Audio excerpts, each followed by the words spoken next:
So good morning friends. तर मी ready होत होती मस्त दुकानावर जायला.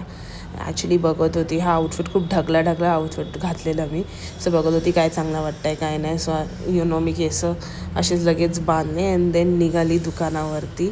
मग दुकान मस्त फटाफट ओपन केल्या एक कस्टमर आली. तिला गिफ्ट हॅम्पर बनवायचं होतं. सो तिच्या मैत्रिणीचा आय सपोज बर्थडे होता. सो तिने ऑलमोस्ट 200चा हे गिफ्ट हॅम्पर बनवला. त्याच्यामध्ये तिने इन्क्लूड केलेलं 1 bow bracelet, 2 this hair clips as in tic tac clips and 1 earring and 1 ring. So खूप मस्त होतं. मग मला इव्हनिंगला लग्नाला जायचं होतं. माझी चप्पल तुटलेली म्हणून ते मोची काका होते त्यांच्याकडे आलेले.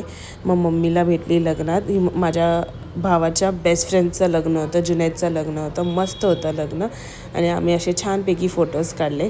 मग घरी येताना आम्ही असं मस्त थंडी वाटत होती, खूप बेकार थंडी होती गाईस. आणि प्लीज कमेंट करून सांगा मी कशी दिसत होती. काय थंडी वाटत होती. आणि मग आम्ही घरी पोचल्यावर हे बघा विशाल कसा चालतोय, ठुमक. मला तो गाणं आठवला चालताना. एनिवेज भेटूया उद्याच्या व्लॉगमध्ये गाईस. बाय.